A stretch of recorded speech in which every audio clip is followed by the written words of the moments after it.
We have another episode of Tailwind. Today we're joined by Phil Whitebloom. Phil, tell us a little bit more about yourself. Hi, well, Austin, it's great to be here. Thank you very much for the invitation.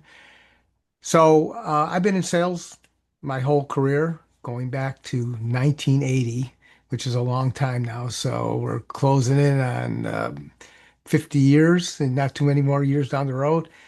And in all that time, people think of me as the sales guy, uh, but I've actually been in sales leadership much longer. Hmm. I've seen so many technology changes. I call them disruptive technologies, going from, I was always in the high tech world and going from typewriters into word processors, into all kinds of workstations, and then through analog and the digital and the high definition. But the real cool thing that I've done is that I worked with very interesting applications over the years. And Hmm. especially because, especially when I was with Sony for 23 years, I was part of their government business for 22 of those 23 years. And I ran that business for almost 20 years for them. So all the different government agencies, and my primary hobby is astronomy and getting to work with NASA and the astronauts and all the That's things was cool. very, very cool. But the, Yeah. the real deal here is, though, that I've been in sales and sales leadership, managing teams in the United States and throughout North America, even some in Latin America, and work with people around the world during that entire time.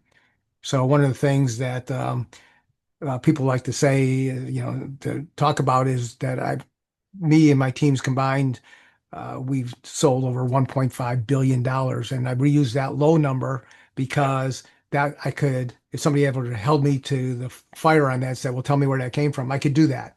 Yeah. But it's probably over 2.5 billion, and I couldn't figure out where the last billion came from exactly. But for that one, I could. And so now I retired. I failed at retirement. I started the sales coaching business to help others and to give me something to do during my retirement. And it turned into an entire business. I have lots of clients that are very diverse in all kinds of industries and all kinds of professions, as well as 72 of my own podcast out with my podcast partner, Brianna Henley, for the BeenThere Sold That podcast.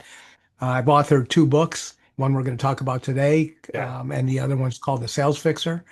And doing workshops, one-on-one coaching, group coaching, all kinds of things to help them out, help anybody out with what they need and with a variety of price points. So one group is focused on small businesses and solopreneurs, and then I've got a larger business focus too, Yeah. all in the same area though, Yeah. sales coaching. So I do want to talk about objection handling, but for anyone who enjoys what you have to say today and then, maybe is interested in what the other book is about, Sales Fixer, you mind just like giving a quick synopsis on that so people can check that out if it catches. Yes. So I'll show. So this is the Handling Objections book, and I have a course coming out by the time you watch this because it's completed. Nice. There's a course that goes with it. You don't need to have the book to have the other one, or vice versa. And this book is a how-to book. It's about how to handle objections, and there's lots of stories in there and examples. So it's very specific for that, and I get a lot of great feedback. It's available on Amazon, and it's also through Barnes and Noble online and some others. But people read through it and then they use it as a reference. They carry it with them, and that's why it's intentionally at that size, so you could easily drop it in a coat Mhm. pocket or some kind of bag or purse. Goes in there very easily, and I get all kinds of very cool uh, emails and communications about how it's helped them, how they use it for things that are way beyond sales, helping people with their divorces. It wasn't written for that, but it helps them with their negotiations, helps somebody with their kids. And it's just amazing. Even with working with the clergy and how to handle certain situations, they Mhm. like the book. So who would have known, right? Yeah. So that's what this book is designed to do. The Sales Fixer Yeah. is this book right here. And this book has a different mission. So this book is designed to talk to CEOs, C-level executives, and larger businesses to talk about what their issues look like that are related to sales, what Mhm. they look like when they're a problem, and what they look like when they're fixed. And to let them know there's a solution, and that's to call me and call BeenThere Consulting Services, which is the name of my company, which I didn't mention. And with that, then I go and I start working with them in helping them to solve their problems Yeah. Great. in the area of sales. Um, I gotta read both these books. But first, I want to learn more about the objection handling. So, one of the things that I've been kind of learning on my journey as I'm trying to become a better salesperson, and I'm very much early in that journey, but I've been enjoying it, is around like mindset for me has been like a big thing to really lead with so I can get in the right headspace when I'm doing that. Uh, what would be like a mindset, or how should I be thinking about objection handling even before I even practice like any of the techniques or, try to do it on a call? So objections should not be looked at as a bad thing. In fact, I've intentionally named this book Handling Objections, Clues for Closing the Sale. Hmm. So there's a very good chance that when somebody brings up an objection, that objection is related to something that's very important to them. Hmm. And if you miss that, it comes up as an objection in a way for various reasons. One is maybe they didn't see that you had the solution, that you don't really work with what we do. And maybe that's because you, as the seller, did not communicate that properly, or you didn't do Yeah. enough good work in the information gathering stage. So they're bringing that up, and that should be a clue that something's been missed. The other thing is that they may have a preferred way that something works or the way that something's been done, and you're showing something else, and they come back and say, "Hey, I would rather do it this way." Hmm. And your product or your solution does it this way. Yeah. So if you don't overcome that objection or validate that objection as being a real objection, then you're going to probably not get the sale, no matter how personable and how great the meeting was. And then they're going to say, "Hey, you're a great guy, but we went a different way." Yeah. So there's So, all kinds of things that happen when you don't handle an objection properly or you hide from objections because it's generally the one of the major causes why you won't get a sale because they're not handled properly or at all. what do you mean by hide from the objections? Like ignore the fact that they brought it up, or try to like avoid the conversation around it? Like what exactly does that look Yeah, like? sometimes people will blow them off in a way. Hmm. They'll say, "Well, that's not really as important. We do it better than everybody else." Yeah. And they don't handle it. And so, well, all you've really done is aggravated the person you're talking to, or they've Mhm. already just dismissed you and they're no longer listening. So, and these things happen all of the time. Yeah. So that's what I mean by not handling it. Or people get argumentative, and that's the one of the worst things you could do. There's lots of bad things you could do in this situation. That was one that's, depending on how you want to call it, at the top of the list or the bottom of the list. It's not good. Yeah. Getting into an argument about somebody and what they want to do. So that's, did I answer your question? Yeah, yeah, yeah, definitely. I mean, it seems like really what's happening in an objection is just that's maybe part of the style or communication style. Whereas like another person might frame it more as a question rather than an objection, or they might be a little bit more collaborative in having the conversation. And hey, as a salesperson, you got to adapt to that person's conversational style or their approach to bringing up their Correct. concern. And I'm glad you said that because I was literally just thinking about what you just said, Yeah. waiting for the opportunity to talk to that when the person you're selling to or the persons you're selling to ask a question, questions could be just questions. They're not objections. Not all Yeah. questions are objections, and you can't get defensive. It's just a question. But the thing that people do is they answer the question, but they don't know what question they're answering Hmm. because the question was asked, but what does that mean? And Hmm. one of the great things, one of the examples I love to use when I'm in person and in public doing things is I'll talk about, I'll ask people, how many of you like my shirt? Raise your hand. Yeah. How many of you don't like my shirt? Raise your hand. Okay. So there was really a question about who likes my shirt and who doesn't like my shirt. But what does that tell me? What does that tell you? It doesn't say anything about why they like it or why they don't like it. So Hmm. people will go in there and they'll say, "Oh, well, I like it for this reason or I don't like it for that reason."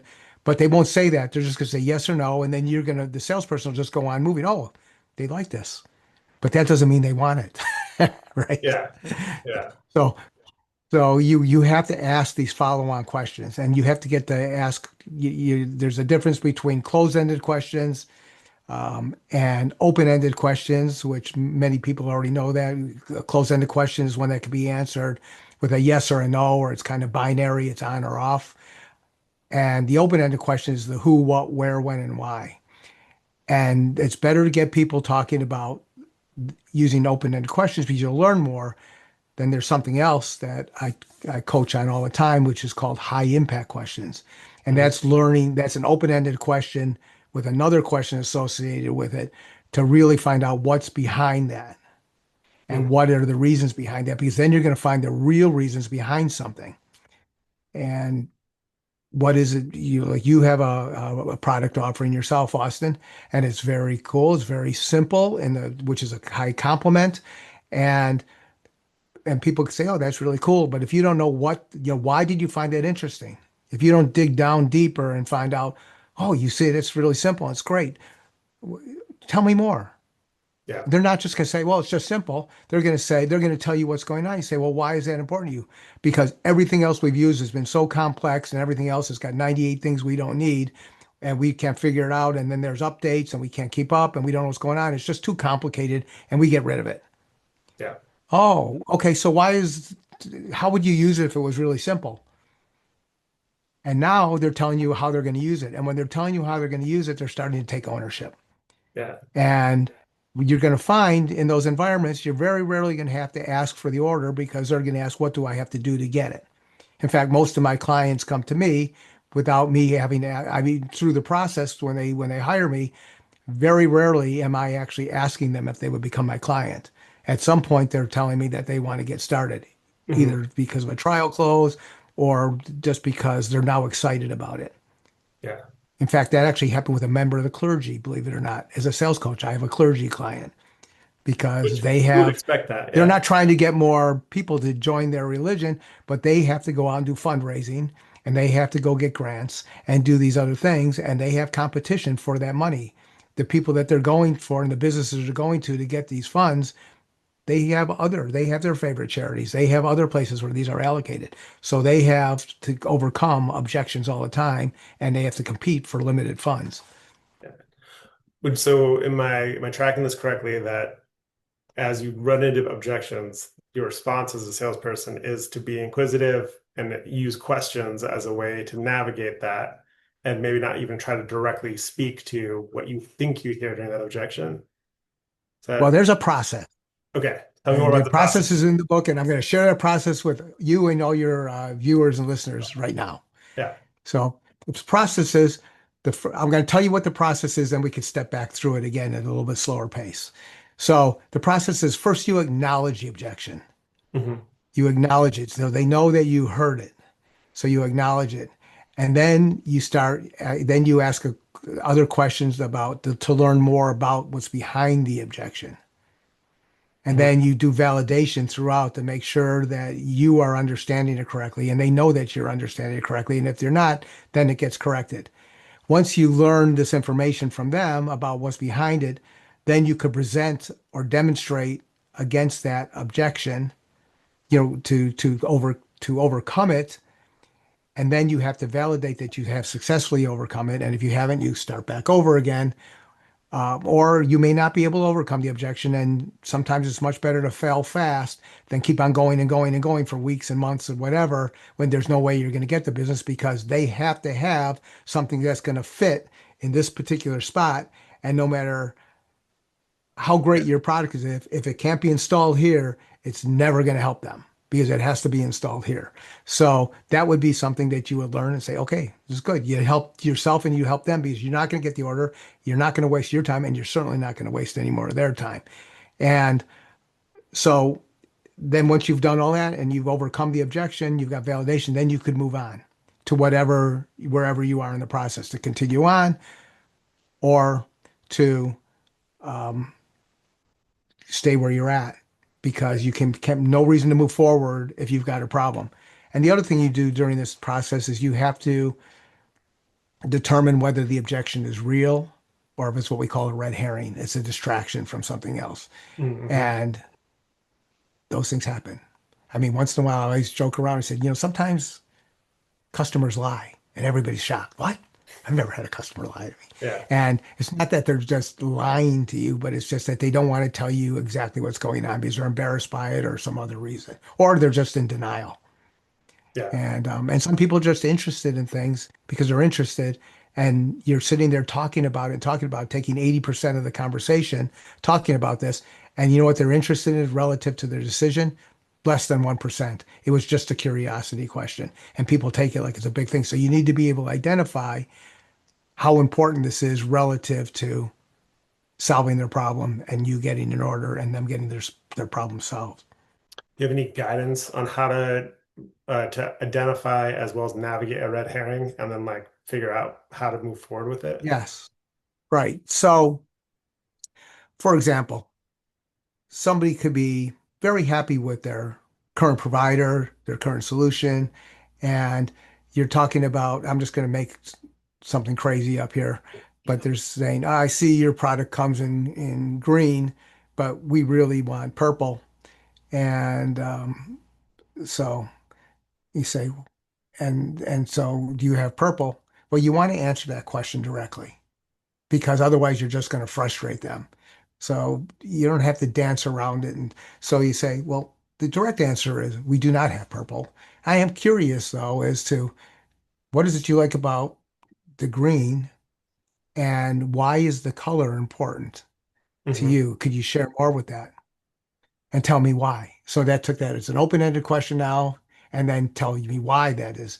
And if it's not real, they're just going to stumble. They're going to say, Hmm. well, it's really not that important. I was just, it's just, it matches the color in that room a little bit better. Yeah. Okay, so all I've right. got green So eyes. That's all I care about. Yeah. yeah, so whatever that is, but it's not a real thing. And you could flush those things out Hmm. right away. And then you could continue to move on because you got to find out what's going on. You say, so all right. So that one we just talked about, the color is important to you, but what is important? What is your priority? Now you're opening this up, and now they're going to tell you something that is important about the functionality or the quality of the service or whatever it is. And now you're working for it, and now they're telling you all the time. And by the way, how much have I talked about what we do at all? Right. Not at all. Nothing. But we got full on conversations because it's all about them. And then when you go to show them, you're only showing them what you've talked about in your information gathering stage and everything else so you can meet their needs. You don't need to talk about everything else or anything else unless you're so sure that this is going to help them solve that problem. Then you introduce something that they didn't need. But to talk about stuff that they don't need, then you're going to say, yeah, here's my price. And I say, well, did you got a great thing, but you've got 12 things that we're never going to use. And I'm sure that's why your price is a little bit higher than somebody else's. So Yeah. we're just going to go with the other one that just does exactly what we want because we don't need all this other stuff. And that's kind of outside the objection conversation. But these things happen when we talk about talking past the point of close. Um, Hmm. that salespeople have a tendency to have to show everything that their solution does when the prospect only cares about what they need solved. Yeah. So, but there is steps now to these steps inside. Yeah. And go ahead. Let's just real quick on that one. So it sounds like they don't have to do any like guessing or like preliminary work to like try to identify a red herring. It's part of the listening. As you're listening in, you can start weighing it, and that's really ask the same questions, approach everything the same way, and then use Yeah, your critical thinking, your listening skills to be able to start going, okay, here are the things that actually really do matter. it's always about the questions, Yes. getting your questions out, you have to be sincere. I mean, if you're not going to be sincere, don't bother. But you Hmm. have to be sincere and you have to be curious and you have to be focused on them. And so if we take something specific that's common to almost every business, uh, it's price, Yeah. right? People object to the price. So I had a client of mine who was actually a reseller for products that I was selling at one point. And I'm just going to make up numbers because it's easy numbers to picture, like $1,000. And somebody would say, how much does that cost? He goes, and he would answer, they drove me nuts, but he would say all the time, it's $1,000, but I'll give it to you for 900. Yeah. Now, did you ask for a discount? No. So this guy already gave away 10%, a full $100 off of the $1,000 when they didn't even ask. First, he doesn't even know if they want the product, and he's already discounted it. So now, if they're going to try and get a better price and negotiate, guess where they're going to start? At Yeah. 900. $900 Yeah. and not at $1,000. They're going to start at 900 because you've already thrown that out there. But it's like, why would you ever give away money that nobody's asking you to give away? And you always tell people when you give a discount or something, get something in return for that. But Mhm. nevertheless, that's a whole nother sales topic altogether. But in handling the objections, the price comes up. So when somebody says your price is too high, the first thing that many salespeople do and business owners do is they start justifying their price. Mhm. Again, and so now you're in this big justification, you're defensive, everything else. And those, all of you who are listening, you might be bobbing your head up and down. That's right. You know, that's what happens. But there's no need to do that. So when somebody says your price is too high, first step, acknowledge the objection. So you don't want to come back and say, my price is too high because they're going to say, well, I just said that. Do you think I'm an idiot or something? No, you don't repeat it Yeah. word for word, but you can say, I hear you. Cost or investment price is always important to everybody. I've yet to meet anybody where that's not some kind of factor of importance. Yeah. And it's always relative to how important the job is. And, but what does that necessarily mean? So could you share with me when you say the price is too high, compared to what? And then I tell everybody to shut up. When I ask the question, when you ask the question, shut up. And I always say shut up, not to be disrespectful to you or anybody else, because if I say be quiet and listen, and God gave us two ears and one mouth and listen twice as much, nobody remembers that. But they do remember me telling them to shut up and let the people actually ask the question, answer the Yeah. question. You know, let them, and sometimes they have to think about it. If it's quiet, let them answer because they're going to tell you things. So let them answer and let them answer fully. And Mhm. then when they do, now you've got something to say. Well, compared to what? And then I'm not a big fan of offering up alternatives because they'll pick one of those and that may not actually be true. But in this case, they say, well, what do you mean? Well, did we sell you something similar in the past that was less? Did are you do you have some other solutions in mind that cost something different? Is it over your budget or is this what is the reason that you're saying it costs too much? And then you shut up. Because now you've got something to talk to. If you're just going to justify your price, if they believe it's too much, it'll always be too much when you're doing it that way. But you could find out sometimes it's a red herring. And there are people, especially if you're working with people who purchase all the time because that's their job. Their job is to get things at the lowest possible cost, and they will keep bugging you until you say no. Yeah. I had a $2 million sale that I made to a government agency that I won't name here, but it was all good. It was great, actually. It's super cool. But when they said, when this goes out for the next round of bids, how much more will you give us off from the original quote? Mhm. Proposal. It was a great big monster thing. It took 3 years for that job. And I said, nothing. I'm just going to change the date and send it back to you. They said, really? We were down to two of us, one and a competitor. And I said, yeah, because I promised you the best price when we started working on this 3 years ago. And that's what we gave you from the beginning, as long as it, holds in the configuration and that doesn't change. And we won the business. So if we would have given them 10% off, let's say, just for easy math, that would have been $200,000 Jeez. Yeah. of given away. 10% is 200,000 on $2 million, right? And so it's a lot of money. And there was no reason. This was a fair price. It was within our business model. So because we're all in business to make money, to make a profit, not to break even or lose money. And it was competitive in every way, and we won. Yeah.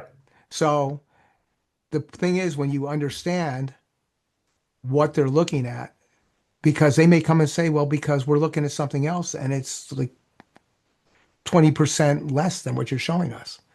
Oh, that's interesting. Tell me more and shut up. Yeah. And when they tell you more, you say, well, what do you like about that? Yeah. Wow, that's really cool because now you're learning the minimum that you have to do. And why do you like that? Oh, there's a high impact question. And why is that important to you? That's even the higher impact question. And have you told anything? yourself and talked about it? No, you're just asking them and you're gathering more and more information. So then you're going to find out, oh, so what is it that this one does that you really like and why? And then what else would you want it to do that maybe it doesn't do or doesn't do as well as you want? And then you shut up. And then when they say, well, it doesn't really do this, I say, well, why would you want it to do that? And then they're starting talking about it. Now you haven't discounted a penny of price because now you're finding out that that other product doesn't meet what they want to do, but yours does. Yeah. So you could be 20% higher, or 25% higher because you fulfill the need. The other one didn't. So why would you have given a discount? You would have still gotten the business because they would have learned that you've got what they didn't, what they need and what the competitor doesn't, and you didn't give away 25% of margin Yeah. for something you were going to get anyways. So, Um, but that's why so that's the process. So you ask in the, how do you handle it? And you go on, and you say, oh, so, and you're learning and you do all this and it works all the time. There's no tricks. Nothing I talk about is tricks. None of it's deceptive. It is literally about asking questions, listening, and presenting. yeah, just good discovery. Um, would you say it's almost even like a seller should look at this and say, hey, if I'm getting objections, it's actually a good thing. Like this is like this person's giving me reasons or like giving me opportunities to find out more. They're at least giving me real things that they actually are concerned about. And maybe not, every objection ever, but at the same time, it's like Right. I feel like people like look at that and like, oh, objection handling, like that's a bad thing. Things are going wrong. And it's like, it seems like it's the exact opposite. You're getting the trust for having them bring up their objections and to share with you. And you're digging Yeah, in deep into what their needs are. I would say you shouldn't look at objections as bad things. To Hmm. say that they're good things, it's like if somebody slaps you and physically slaps you in the face to get your attention, they'll have your attention, right? But you don't Yeah. think getting slapped in the face is really well, you never go home and say, that was a good thing because I listened to this person now. No, you got slapped in the face. You're pretty unhappy. And so, um, but you can't look at it as hostile. Hmm. Yeah. It's information that's calling something out that you as a seller have not answered or even brought up yet, or maybe you would never bring it up if that didn't come up. So you need to look at it as that, and you turn around and you say, "Oh, there's something I missed," and take responsibility for it. It's during the conversation. If you keep your sales call as a conversational mode, it's like, "Well, I obviously missed something. Shame on me. Tell me Yeah. more." Right? But It's a so lot to treat different it as than, neutral. It just, hey, this is just a thing. You need to address it. Here's how you address it. you Don't know, overweight it either direction. Just kind of, it's not a big deal. It's part of the conversation. I, you know, Yeah. I was in a meeting one time with an executive from my company, and we were visiting a customer site a um, showing a prospect what their installation looks like. And the Mhm. executive from my company got in an argument with the customer right Yeah. there in front of the customer, back and forth, and because they had a difference of opinion on something. This wasn't even, and the prospect was sitting there watching this whole thing, and it was a disaster because instead of just asking for clarification on something, just shot right back at it. Yeah. And they've got now, and it was terrible, and it went on and on and on to the point where the customer ran out of the room to get documentation to show my boss, the owner of the company, Jeez. that Yeah. this was different and that they were wrong. And there's an argument that there's no winner because if you turn out as the selling company to be correct, then all you've done is embarrass the customer. That's never going to go well. Yeah. And if the customer proves to be right, then they lose confidence in you. And also that everybody's on edge. And those are very difficult to overcome. Yeah. I mean, that situation. So if you just relax and ask the questions and then go through the process and validate, and there's different ways to do that. Yeah. All right, Phil, I want to be respectful of your time. I only asked for half an hour, so let's wrap on that. But I do want to That's all ask right. before I let you go, besides, reading your book about objection handling, what is one thing that somebody should walk away from this conversation and say, I want to apply this to my sales practice this week, and that would be the highest impact for them to do that. I would look at an objection You have to listen for them. And before reacting, just ask for more information. Acknowledge it, ask for more information, qualify you've got it right by asking questions like, wow, if this is now that we've had this explanation, I understand better and I show you this, would you want to start next Tuesday or the first of the month? And if Mhm. they answer that question, you might have it ready to close at that point. If they say, well, wait, I didn't say I was going to get anything. I said, well, I wasn't asking you to buy it. I was just curious as to when you would want to start. So obviously there's more to talk about. What have I missed? Mhm. And then shut up and just keep going. So the Yeah. thing here is what the takeaway is make sure you understand, don't assume anything, even some of the most obvious things. Ask questions, get validation, and then you'll be able to move on to the next step.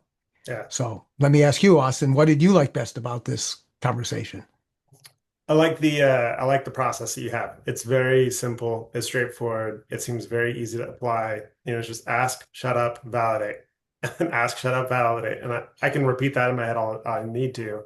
And then it's just a matter of really listening, making sure, and then making sure is the validate step. So I love that it's just so easy to apply and start practicing. There's no complex, multiple step, year-long training process to figure out how to get better. Now, obviously, you'll get better and better as you practice, but it seems like, this week I can start using it for myself in my own sales practice. Very good. Well, thank you. Cool. Well, appreciate you, Phil. Thank you very much. I appreciate you. Thanks for having me. Of course. Good selling, everyone.